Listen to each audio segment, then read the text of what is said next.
Hello everyone, science kitchen रेसिपीमध्ये तुमचे स्वागत आहे। तर आज आपण पाहणार आहोत अगदी झटपट होणारा प्रसादाचा शिरा। तर त्यासाठी मी इथे पॅनमध्ये 1 चम्मच तूप टाकून काजू बदाम म्हणजे ड्रायफ्रूट्स थोडेसे रोस्ट करून घेत आहे। हे ड्रायफ्रूट्स तुपामध्ये असे थोडेसे फ्राय करून घ्यायचे, तळून घ्यायचे, जास्त पण नाही, थोडेसे असे तळून घेत आहे मी।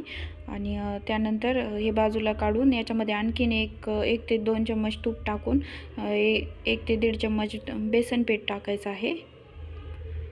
1 ते 1.5 चम्मच बेसन पीठ टाकून हे बेसन पीठ व्यवस्थित या तुपामध्ये असे फ्राय होऊ द्यायचे आहे। आणि त्याच्यात 1 वाटी बारीक असा रवा टाकायचा आहे आणि याला व्यवस्थित असं भाजून घ्यायचं आहे, म्हणजे थोडंसं असा गोल्डन कलर होईपर्यंत याला गॅसच्या बारीक फ्लेमवर व्यवस्थित असं भाजून घ्यायचं आहे।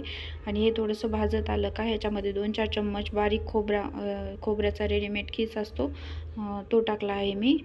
तर हे पण सर्व खोबरं पण त्याच्यामध्ये असं व्यवस्थित असं भाजून घ्यायचं आहे।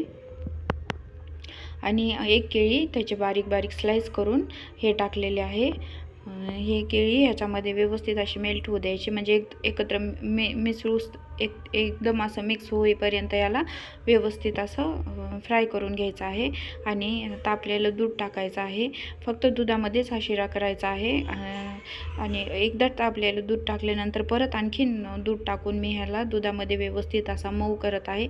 आणि याला एकदम छान असं पेड्यासारखं मऊ होण्यासाठी ही सिक्रेट ट्रिक्स आहे की 2 चम्मच दुधावरची जी साय आहे ती याच्यामध्ये टाकायची, म्हणजे एकदम पेड्यासारखा मऊ हा शिरा होतो, एकदम मऊ असा। आणि त्यानंतर मी अर्धी वाटी साखर टाकलेली आहे, थोडी वेलची पूड टाकलेली आहे आणि हे पाहू शकता तुम्ही कसा शिरा झालेला आहे। आणि हे रोस्ट केलेले थोडेसे ड्रायफ्रूट्स टाकत आहे, व्यवस्थित असं ह्याला एकत्र मिश्रण करून घेऊन 5 मिनिटासाठी ह्याला असं लो फ्लेमवर झाकून ठेवायचं आहे। आणि 5 मिनिटानंतर मी उघडते, हे पाहू शकता तुम्ही अगदी पेड्यासारखा एकदम खव्यासारखा मऊ असा प्रसादाचा शिरा तयार झालेला आहे।